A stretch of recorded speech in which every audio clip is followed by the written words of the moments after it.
Friends, మరొక వీడియోతో మీ ముందుకు వస్తుంది మీ కవిత. ఈరోజు నా స్టైల్లో బాదుషా చేస్తున్నానండి.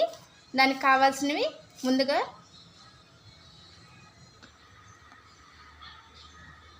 2 కప్పులు మైదా తీసుకున్నానండి. మైదా అప్పుడప్పుడు తింటే ఏం కాదండి, డైలీ కాకుండా, కానీ టేస్ట్కి మాత్రం మైదానే బాగుంటుంది. 2 కప్పులు మైదా తీసుకున్నానండి. కొంచెం టేస్ట్కి సరిపోనండి ఒక పావు స్పూను సాల్ట్ తీసుకుంటున్నానండి.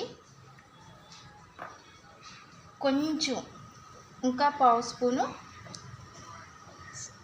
టేస్టింగ్ సాల్ట్ తీసుకుంటున్నానండి. టేస్టింగ్ సాల్ట్ కాదండి, సోడా తీసుకుంటున్నాను. సారీ, బై మిస్టేక్ వచ్చిందండి, చెప్పేశాను. ఇదిగోండి, ఇంత మాత్రం సోడా తీసుకున్నాను. ఇప్పుడు ఒక 50 గ్రాములు నెయ్యి తీసుకుంటున్నానండి.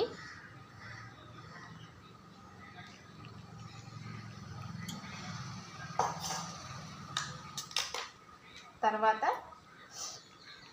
పెరుగు తీసుకున్నానండి, ఒక 5 స్పూన్లు పెరుగు.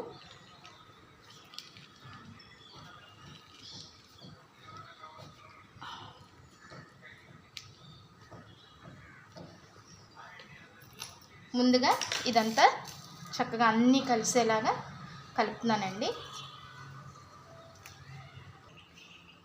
ఇదిగోండి, నెయ్యి, పెరుగు, సాల్టు, తినే సోడా, ఉప్పు ఇవన్నీ వేసి ఇలాగ కలిపానండి. తర్వాత దీన్ని కొంచెం చల్లటి నీళ్ళతోనేనండి, వేడి నీళ్ళతో కాదు, చల్లటి నీళ్ళతోటి మైదా మన పూరి అంత లూజు కాదండి, మన చపాతీ అంత గట్టి కాకుండా మీడియంలో వాటర్ కొద్దిగా పోసుకుని మనం కలుపుకుంటా చేసుకోవాలండి. దీన్ని చక్కగా కొద్దిగా వాటర్ పోసండి ఇలాగ కలుపుకుంటున్నానండి. పిండిని అయితే చక్కగా జాగ్రత్తగా కలుపుకోవాలి.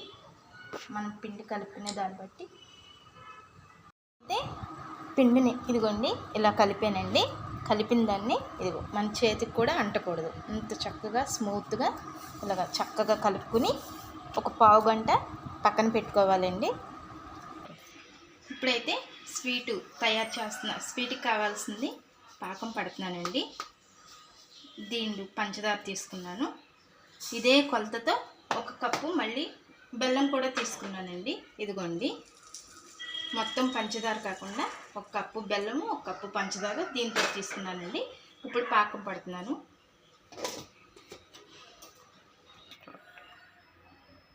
రెండు కప్పులు 1 కప్పు బెల్లము, 1 కప్పు పంచదార తీసుకున్నానండి. అదే కొలతలతో 2 కప్పులు వాటర్ తీసుకున్నానండి. తీసుకుని ఇప్పుడు మరగబెడుతున్నానండి పాకం వచ్చేలాగా. పాకం ఎంత ఉడికితే అంత టేస్ట్ అండి. ఏదైనా, ఏ స్వీట్ అయినా సరే, పిండి వంటలకైనా సరే పాకం చక్కగా ఉడికితేనే టేస్ట్ అండి.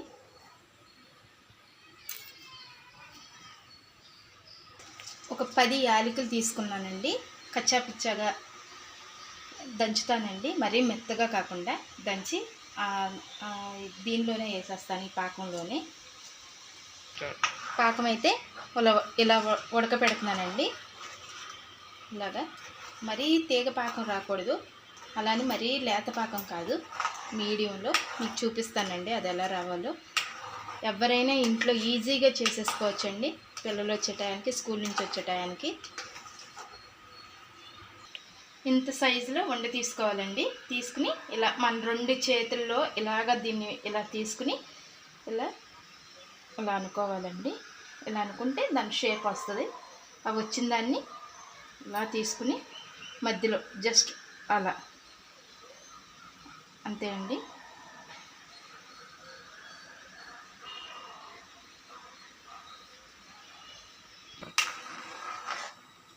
పాకం అయితే చివరికి ఇలాగ రెడీ అయిపోయిందండి. జస్ట్ మనం ఇలా తీసుకుని ఇలా అంటే మన చేతికి ఒక గమ్ములాగా అతుక్కోవాలండి. మరీ తీగ పాకం రాకూడదు, ఇంత వస్తే చాలండి. ఇంకో బాండి తీసుకున్నానండి. ఇటు పక్కనేమో పాకము, ఇటు పక్కనేమో ఆయిల్ పెట్టుకున్నానండి. ఆయిల్ వేడి అవ్వకూడదండి, లైట్గా వేడైన తర్వాత ఇంత ఆయిల్ కొంచెం ఫ్రైకి సరిపోని తీసుకుంటే చాలండి వేయించడానికి. ఒక పక్క వేగిన తర్వాత అండి మళ్ళీ అదే రంగులో ఇటు పక్కన కూడా తిప్పుకుని వేయించుకోవాలండి.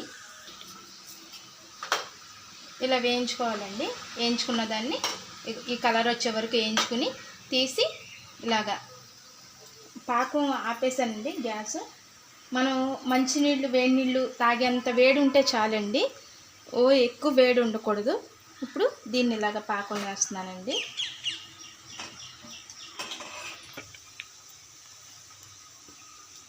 ఇలా పాకం చేసిన తర్వాత దీనిలో వేసాను కదండి, వేసిన దాన్ని వేరే గరిటె పెట్టాలండి. ఆ గరిటె పెట్టద్దు, ఇలా పెట్టి దీన్ని ఇలా ఒక్కొక్కటి ఇలా తిప్పుకొని మళ్ళీ అది అవి తీసే వరకు దీన్ని ఇలా పాకంలో ఉంచుకున్నామండి. లోపు అది లాక్కుంటూ ఉంటుంది.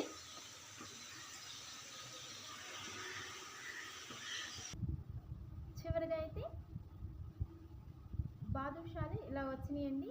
మీడియంలో పెట్టుకుని సిమ్లో పెట్టుకుని ఇలాగా వేయించుకోవాలండి.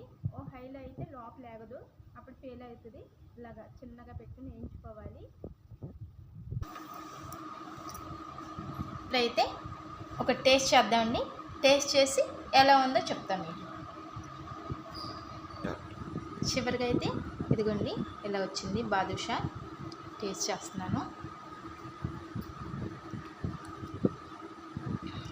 వావ్, సూపర్గా ఉందండి. టేస్ట్ మాత్రం చాలా అంటే చాలా బాగుంది. మీరు కూడా ట్రై చేయండి. ఇది పిల్లలు చాలా ఇష్టంగా తింటారు. మన ఛానల్ కొత్తగా చూస్తున్న వాళ్ళైతే ఛానల్ని సబ్స్క్రైబ్ చేసుకోండి ప్లీజ్ అండి. లైక్ చేయండి, షేర్ చేయండి, సబ్స్క్రైబ్ చేసుకోండి.